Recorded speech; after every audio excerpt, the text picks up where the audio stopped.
family members to share some memories.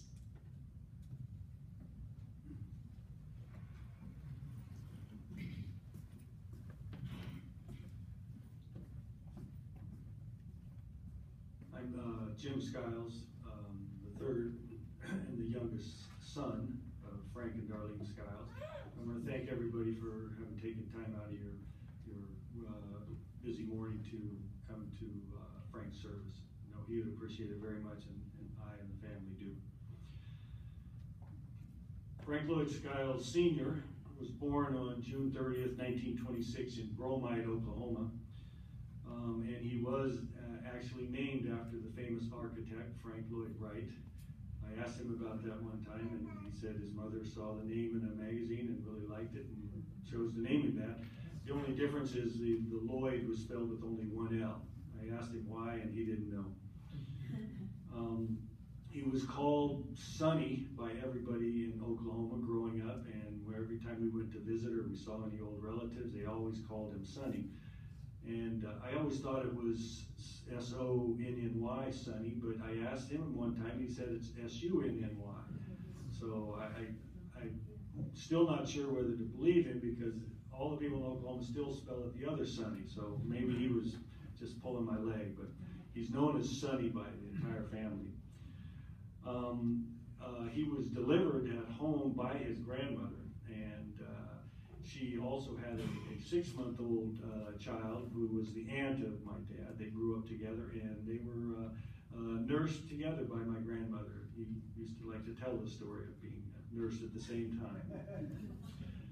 His 2 brothers and sisters were also delivered by his grandmother at home. When he was a young man, he went to school, and the family was poor, so he went barefoot. Except during the winter, they would wear the shoes then, so they didn't wear them out. And he didn't know they were poor. He thought that biscuits and gravy and okra was what everybody ate, and it was delicious. So that was to him a treat. He worked hard his entire life growing up on a farm, and ate fresh food that they grew and meat that they grew off the animals. And so he was a big, strong young man. Probably at his peak, he was 6'2", 225 pounds of just solid muscle.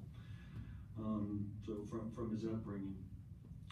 When he went to school with no shoes one time, he told this story about it was a new school that he went to, and 2 bigger kids started picking on him, because he didn't have shoes, and making fun of him, and made him cry. And he went home and told his dad about it. And his dad said, "Well, you're going to have to stick up for yourself."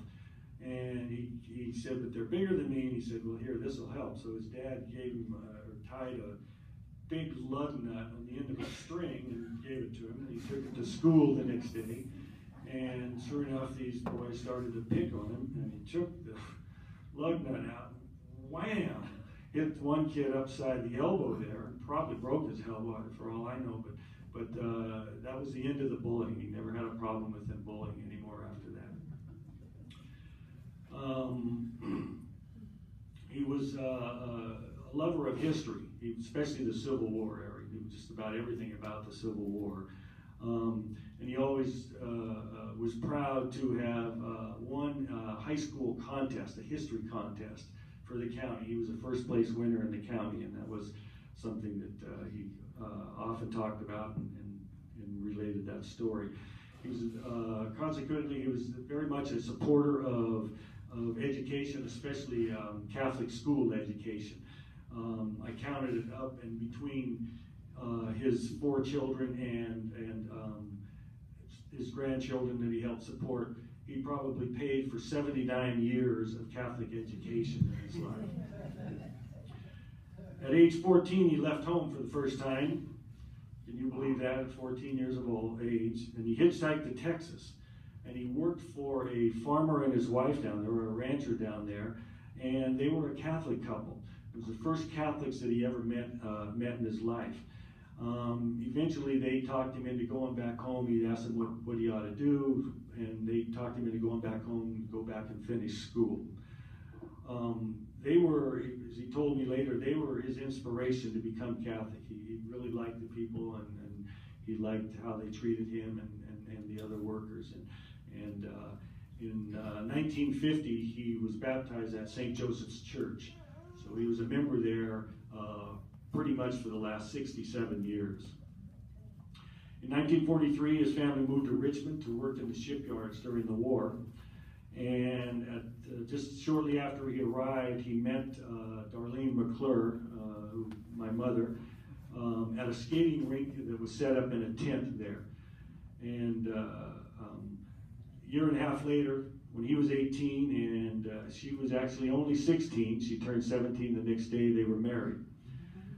They were married for 65 years, and after her death in 2010, he missed her terribly. And I think each year he missed her more and more. So I know that was on his mind near the end, and I think he was just as happy to finally get back to being with Darlene.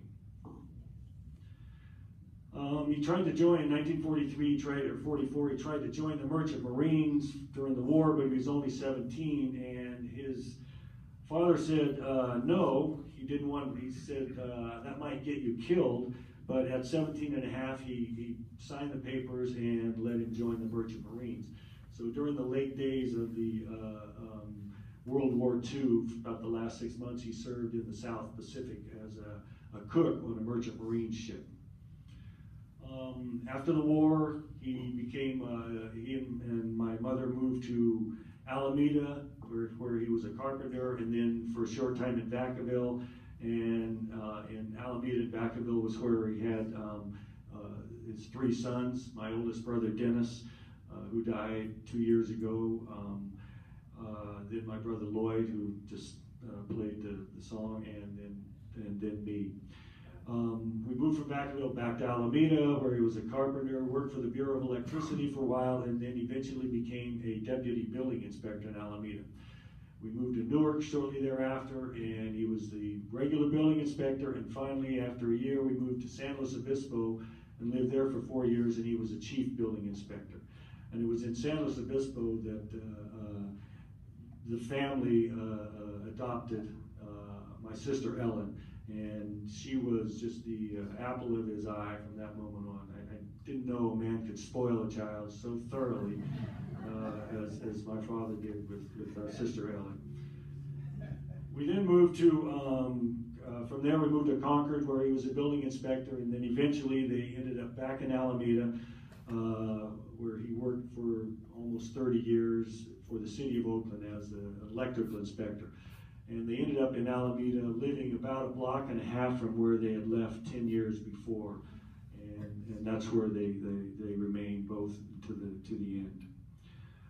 After Frank retired, he was a volunteer for Meals on Wheels and St. Vincent de Paul, and he went for 6 weeks.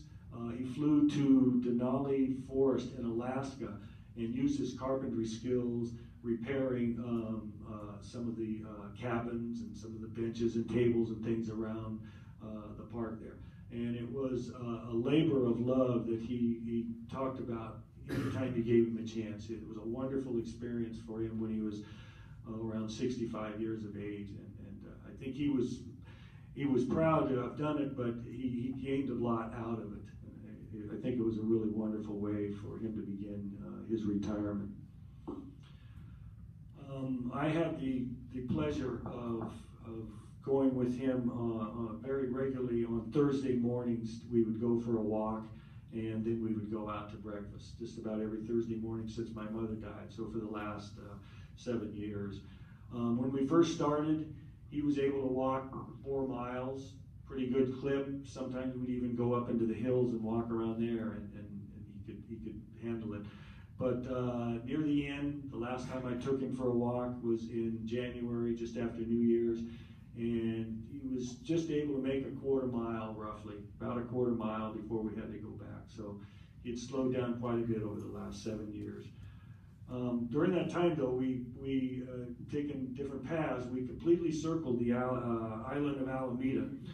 And at one time, in order to get out onto the old naval base, where they have the, I think it's a monthly flea market, it's all fenced in, we actually, to get all the way out to the very edge, this is like 85, 86-year-old man.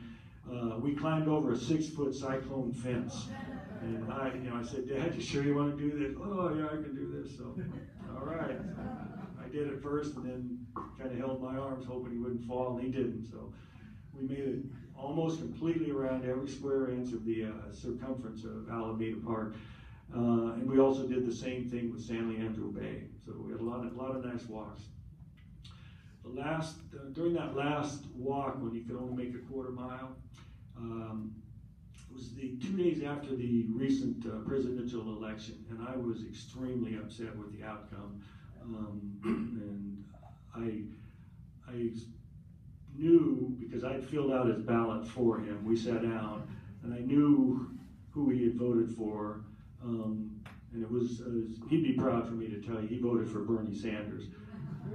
I was mad about anybody that didn't do everything in their power to stop the current president.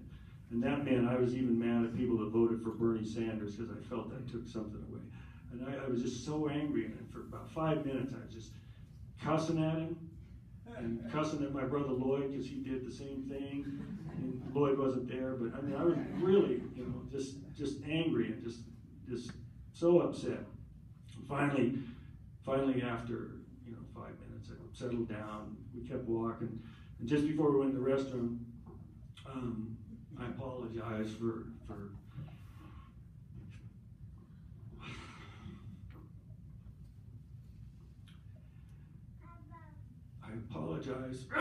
having taken it out on him, and all he could say was he was glad. He told me he was glad that he had been there for me to take it out on. Frank loved his family more than anything. He was proud of all their accomplishments, and he would brag about them to anybody who would listen. So, Dad, I love you very much. Give Mom a kiss, and give Dennis a hug. Thank you.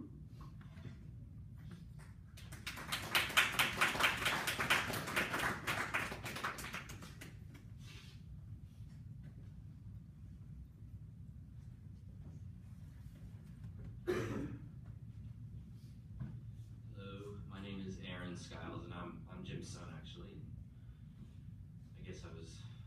I am Frank's third of, I don't know, the final count. Was I the fourth? I was the third, wasn't I? Yeah, of 9. My grandfather was, I call him Granddad. My dad just said, he was really into his family. He was quite supportive, and I always felt like he was really into the things that I was doing. And I just want to talk about a few things, memories that I have, mostly having to do with sports because that's what I was really into as a kid. But my granddad used to. The funny thing was though that I always remembered that he'd tell these stories about being from Oklahoma, or I heard these stories and I learned what an Okie was.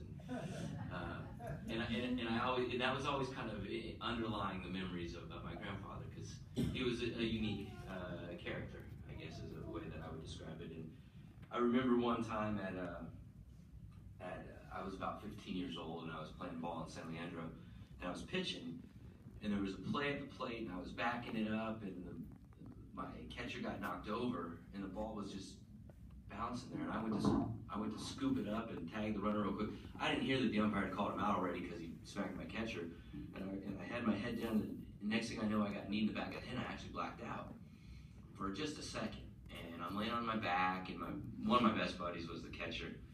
And then I look up, and I see the umpire, and then I see this other guy, and it's my grandfather.